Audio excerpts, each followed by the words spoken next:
Well, big decisions loom for Eric DeCosta and the Ravens front office as offseason rolls on. And of course, the new league year, free agency, and everything else awaits coming up next month, which begins March 12th. An NFL insider for ESPN, Jeremy Fowler, provided the latest earlier today as I taped this on Wednesday, February 19th, ahead of the NFL Combine. Maybe, just maybe, hinting at what Baltimore's biggest priorities are going into this offseason. So that and much more is what I have coming up in this episode. It's brought to you by my friends at Preston Automotive Group.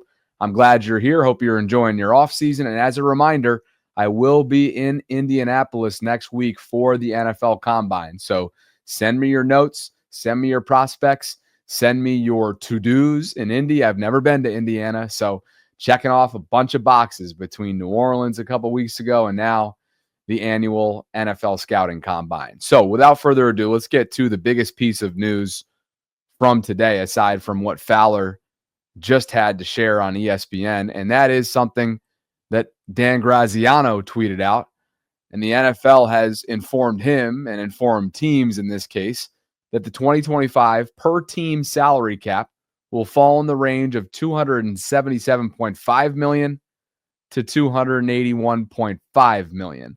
That's way up from last year's $255.4 million number, and the cap will have increased by more than $53 million over the last 2 years combined. Ravens salary cap analyst Brian McFarland, who is exceptional, quote tweeted Dan, and he had this to say: very good news for teams with a tight cap. Most have been using the $270 to $275 million numbers as the range for the cap. He had been cutting that in the middle at $272.5 million. So if you've been following along with his work at russellstreetreport.com, we're looking at, and the Ravens, I should say, are looking at least a $5 million bump on that and hopefully more. So that'll be learned in the coming weeks, but that is what the NFL released earlier today. Dan Graziano made sure to report it. And that brings us to the Ravens' biggest team-building priorities entering both free agency season and, of course, draft season, which is just over 2 months away. Here is Fowler, courtesy of this segment on ESPN earlier today. They added Derrick Henry in the offseason. Lamar Jackson had yet another stellar year, but they suffer another disappointing playoff performance, losing to the Bills 27-25. As you saw, Mark Andrews dropping the potential game-tying pass, bringing their playoff record in the Lamar Jackson era to just 3-5. Here's Jeremy Fowler on the moves they need to make to give themselves another chance next season. With the league's best offense led by two-time MVP Lamar Jackson, why have the Ravens come up short of the Super Bowl the past 2 seasons? Baltimore's core issue is this: it doesn't play its best football in January. He dropped the ball. Third turnover by the Ravens. The Ravens are 3-5 in the playoffs with Jackson under center, and in this year's divisional round, outplayed the Buffalo Bills and lost thanks to 3 turnovers. This was uncharacteristic for a team that turned it over just once over the previous month. So what changes? People with Baltimore that I've spoken to swear the team doesn't play tight in the playoffs, but necessary improvements this offseason could make January's success more attainable. At the moment time, it's like it's not going our way. We need to figure that out. The defense could use at least one playmaker, particularly in the secondary, which struggled early in the season. The offense needs a vertical receiving threat to complement Zay Flowers, and re-signing left tackle Ronnie Stanley is a priority. Regardless, Baltimore is positioned to capitalize on Jackson's prime with an overdue breakthrough.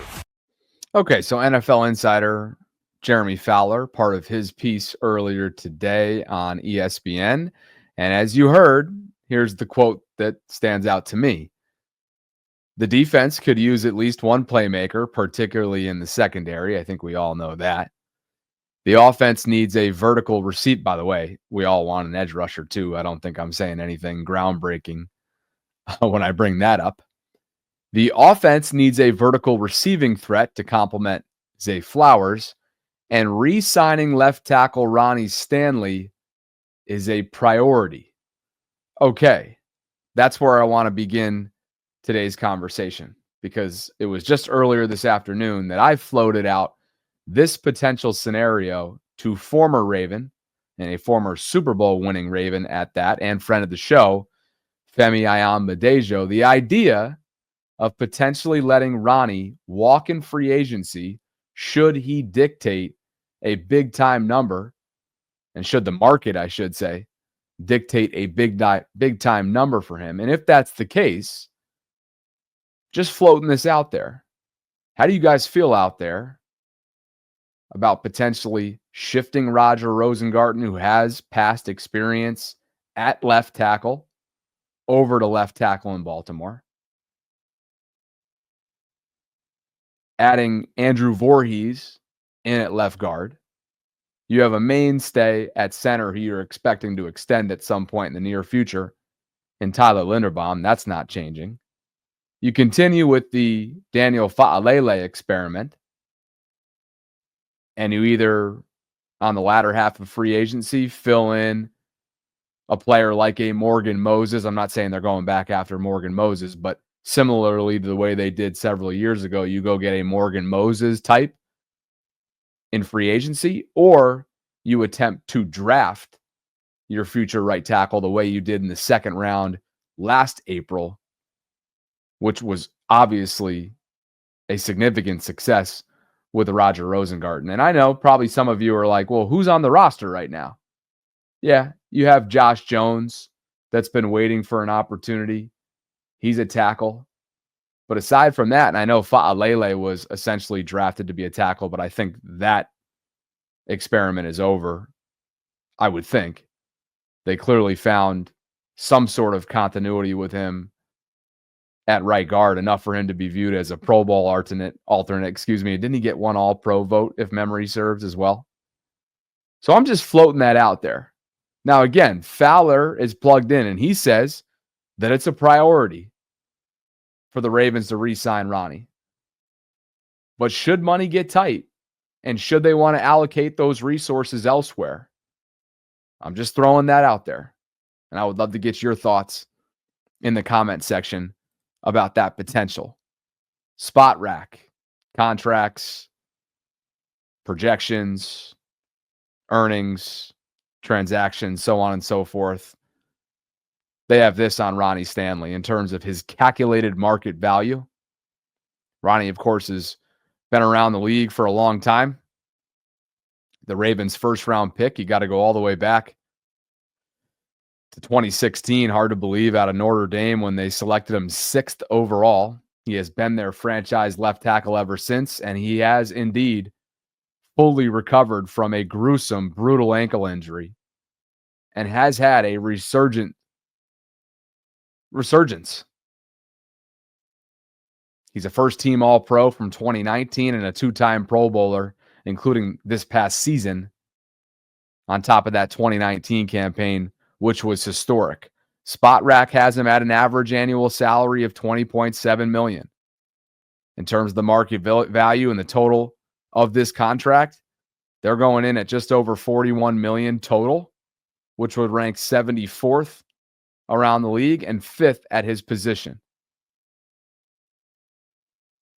Other notes, and when you look at the comparable players section, again, also on Spot Rack, you're looking at the Tristan Wirfs of the world, who signed a 5-year, $140 million contract for an average salary of over 28. He was 25. By the way, Ronnie, in terms of age right now, he's 30. He'll turn 31 next month on the 18th of March. Christian Darrisaw signed a 4-year, $104 million deal, average annual value of 26. He was 25. Trent Williams, one of the greatest of all time, signed a 3-year, $82 million deal, over $27 million in average annual value. He was 36. Laramie Tunsil, again, historic left tackle, 3 years, over $75 million, 25 on an annual basis. He was 28. Again, this is the players based on age, contract status, and statistical production to compare Ronnie Stanley to. This is Spot Rack. Now, some of you might be wondering, well, what are the other options? And maybe you're like, well, wait a second. Last year, Madubuike was the clear candidate to be franchise tagged, and they ultimately did that before securing him to a long-term deal after a career season. Here's the deal with Stanley. That would likely, if they were to tag him, that would probably set his asking price above what the team is willing to pay.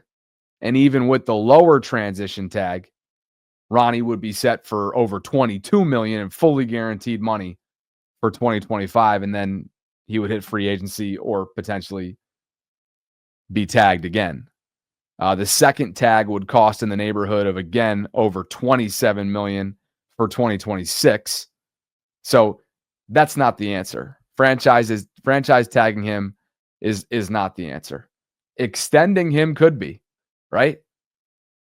You use void years to prorate money into the future, and then obviously minimize that 2025 cap burden for the foreseeable future and open things up for team building opportunities. So, look, I don't know if I have a true opinion just yet. I have a tremendous amount of respect for the way in which Ronnie Stanley has built himself back up from an excruciating injury. And he was a Pro Bowler last year, and there's no question about that. At the same time, I'm going to lean on what we were told this time last year. It was actually probably May of last year when we had Roger Rosengarten's high school coach and mentor on, and a former Super Bowl champion winning offensive lineman by the name of Tyler Columbus, who won one with Peyton Manning and the Denver Broncos. And he was very confident and adamant that Roger has the potential and should be expected to move to left tackle in the near future in his career. And while you might say, oh, that's his coach and mentor, of course he's building them up like that. I think what we saw from Roger and what we've heard about Roger begs the question, is this dude ready now? And if he is, would the Ravens feel comfortable with that scenario that I floated out a couple minutes ago? Shifting Roger in year 2 to left tackle, betting on Andrew Voorhees, and of course, drafting another guard, at least another guard, with one of the 11 picks that they have in April. Continuing to roll with Tyler Linderbaum, of course, as the centerpiece. You ride with Daniel Fa'alele until the wheels come off, apparently, because that's what John Harbaugh is going to do. And then you figure out what's going on at right tackle, whether that be through free agency or the draft. I find that intriguing. A lot of this is going to be due to, it's going to ride on what the market dictates in a couple weeks. But I would be open to that. Roger has shown me enough that I would be open to that transition. And if you think about it, don't you feel better about this line this year than you did this time last year? I mean, Eric DeCosta literally got up at that press conference and essentially admitted that, hey, they're going to take their lumps. And they certainly did early on. But I like where they sit right now from an offensive line perspective.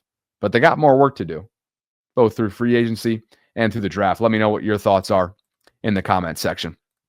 This episode is brought to you by my friends at Preston Automotive Group. And at Preston, Bobby Baltimore subscribers receive 2 exclusive offers, $500 towards a new or pre-owned vehicle, or when you buy 4 tires, you'll receive 50% off your alignment. You've got a ton of vehicles to shop from, over 2,000 to be exact. Home delivery is an option that they are giving you. You'd be joining a great Preston team along with Kyle Hamilton, Ravens safety, tight end Mark Andrews, myself as a brand ambassador, and many more throughout Baltimore and beyond. If you click on the link that's included in the show notes, or you just scan the QR code in the upper right-hand corner of the screen right now, that'll bring you to this page, which again is PrestonMotor.com, where you can find everything that we're talking about, including the special incentives that are available to you that I just mentioned. You can chat with a site operator. Cheryl is available at this moment. And then contacting them is super easy by filling out this form, searching the available inventory with over 4,000. I misspoke. I said 2,000 plus, over 4,000 that are available to you right now. And you can search by make, model, keyword, price, vehicle condition, year, make, location, so on and so forth. You can come up here and narrow down your pre-owned search, your commercial search, selling versus trading, the frog specials available to you. I always tell you about the scheduling mobile service opportunity if you join the Preston team any chance I get before I go away. I always have services provided, which is an awesome feature.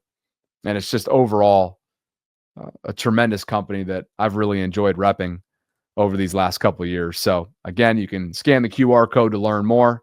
Cars cost less with Preston. Go check it out yourself by visiting PrestonMotor.com. In the show notes, appreciate Preston. Now, you heard more there from Jeremy Fowler. Let's go back and revisit those comments in terms of the other priorities. He says the defense could use at least one playmaker, particularly in the secondary. Well, that's exactly what ESPN's Field Yates projected earlier this week when he unveiled his mock draft 3.0 for the Ravens. With the 27th pick and mock 3.0, the Baltimore Ravens take Malachi Starks of Georgia. Are you happy? Love Malachi Starks. He didn't have. I think he's a ball magnet. I think that's what he's going to be in the NFL. He will go get the football. He's got great range. Didn't have the phenomenal year we expected. I thought he could be a top 10 pick back in August. We talked about James Pierce Jr. and Michael Williams. Malachi Starks was another one of those guys we had way up there in terms of August, even September. Remember that play against Clemson he made? I thought he'd pick all first game of the season this year. That was the only interception, I believe, was the one against Clemson. That's right. Which was a highlight reel play. But I do think in the NFL he can be a ball magnet. He already proved that during his career. Okay, I think he ended up with 6-7 interceptions for his career. Could have had more this year. Ended up with just one. But I like this pick. I also think corners the need. Now, the key guy here is TJ Tampa. If TJ Tampa is he a corner? Is he a safety? He's a heck of a football player. Now, the recovery speed is the thing in question. That's why he was a fourth-round pick, not a second-round pick. But I think TJ Tampa is going to play a role in this secondary moving forward in 2025. How about TJ Tampa getting some love there from Mel Kiper? We talked about that earlier this week. That's a player that really had his beginning of his rookie season derailed due to that double sports hernia surgery that he underwent at the end of training camp and really just wasn't able to find his way into the secondary. Perhaps that changes. And Mel Kiper is as plugged in as anybody, a Calvert Hall grad, a Baltimore guy through and through, and somebody that has a ton of different connections to the organization. I would believe that he's regurgitating what he's been told regarding TJ Tampa, a second-year corner and a former fourth-round pick out of Iowa State. But, again, speaking to the playmaking ability, Field Yates has the Ravens selecting Malachi Starks, 27th overall in his opening round of April's draft. Malachi, a Georgia safety. He's 6'1", 205. Here's what Lance Zierlein, NFL draft analyst, had to say in terms of his overview. He's a 3-year starter with reams of high-leverage games on his resume. Starks is a versatile safety with the size and athleticism to eliminate contested catches and the speed and ball skills to shine when the action travels deep. Connection to the route is inconsistent in man coverage, and he's baited out of position by misdirection, but better discipline and anticipation should clean that up. It's exactly why you revamped your secondary coaching staff the way that John Harbaugh has done, particularly bringing in the wisdom of a Chuck Pagano, a former NFL head coach, and of course, former Ravens defensive coordinator. And then don't forget Donald DeLisio as well. He's being brought in to be the safeties coach after several years in Kansas City. So I like the way that staff has been revamped in recent weeks. More here from Zierlein on Starks. He's not a true force player near the line, and his pursuit angles can be raggedy, but he gets guys down when he's in position. Starks has feast or famine moments on tape, but he figures to test well and star in team interviews. He's a future starter as a movable back-end piece whose consistency will determine his floor/ceiling. Malachi Starks, Lance Zierlein's overview. So again, that is Field Yates mock. What about Daniel Jeremiah, the former Ravens scout? Of course, he overlapped with my co-host Sarah over on the Vault side of things during their time with the organization. Here is DJ's mock 2.0 for the Ravens at 27 come April. Ravens Shamar Stewart. Hey, what do you know? Have we ever seen them take an explosive edge rusher who, for years, we always talked about the Ravens were obsessed with production with pass rushers. That was Ozzy's thing. But then Jason Oweh, they went away from that. And Jason Oweh's been a good player for him. Shamar Stewart, again, just big, long, physical, fast. He kind of plays hard. Reminded me of a Raven type player. Detroit. That from DJ, and there's no question that in recent years they have gotten away from the production side of edge rushers, right? Of outside linebackers. There's no doubt about that. Oweh comes to mind, and that's paid off. He's coming off his career season, but as we know, he's more than often, aside from last year, kind of left you wanting more and has not consistently gotten to the quarterback. Nobody questions his motor. Nobody questions his athleticism. Nobody questions what Chuck Smith has been able to do with him in terms of diversifying his techniques when it comes to getting the quarterback. But he's got to show me more. They exercise his fifth-year option. We'll see if that pays off for them, meaning the Ravens. But he is coming off a career high 10 total sacks. Years prior, he had 5 and 23, 3 and 22, 5 and 21. He's a big pressure guy. But again, he had 23 quarterback hits last year, 12 the year prior, 11 and 22, and 15 his rookie season. So this is a player that, he lacked production coming out of Penn State, and that is very similar to sort of the draft profile of a Shamar Stewart, who Daniel Jeremiah has mocked to Baltimore in his 2.0 version. So Field Yates tweeted this out back in January that Texas A&M edge Shamar Stewart might be the most interesting prospect who has a real shot to go in the first round. Just 4.5 sacks in 3 seasons. A lot of, quote, almost plays like the one below. And it was just attached to highlights that I can't play. He's 6'6", 285 with some rare physical traits. He's powerful and explosive, but it didn't translate to consistent college production. I know what you guys are saying out there right now. Not again. We're not willing to go the experiment route. And I got to be honest with you. I totally hear what you're saying. And I agree. Here's the overview from Lance Zierlein. Stewart is carved from granite, possessing a rare blend of traits, explosiveness, and untapped upside.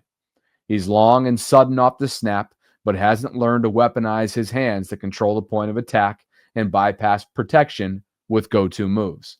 His bull rush compresses the pocket off the edge, and he's too athletic for guards when reduced inside. He can be very disruptive in both phases, but requires additional training to start converting his opportunities into finishes. The lack of production relative to the traits is a concern. Still, players who move like him are highly coveted. While the boomer bust label might be in play, it feels like a matter of time before it all starts to click at a high level. So, don't know what the Ravens' appetite is at this point for a player that is relatively unproven, very unproven, I might add, coming out of Texas A&M. But that is where Daniel Jeremiah went in his mock 2.0, and we will continue to watch these mock drafts pile in the coming weeks and months leading into the draft. And I'll just mention once more, I'll reiterate what I said off the top of this show. Fired up to get to Indianapolis next week. I hope that you guys will hit me up, whether it's restaurant recommendations, prospect preferences, and just overall what you're looking for me to achieve while in Indianapolis. I fly out on Monday afternoon. I land that night, and I fly back on Saturday. So I got to fit in a Pacers game, got to fit in St. Elmo's, the steakhouse, got to fit in Prime 47, got to fit in Commission Row and the speakeasy called Mel's, I believe, underneath the basement part of that or wherever that is. Those are the recommendations that I've been given so far. So let me know how I'm doing. I know some of you are going to be out there as well. I look forward to connecting with you guys, and I appreciate you for dropping by. Thanks to Preston Automotive Group for sponsoring this episode. Like the video on your way out if you could. Subscribe to the channel if you haven't already done so, and hit that notification bell so you can be notified of when I'm dropping my content.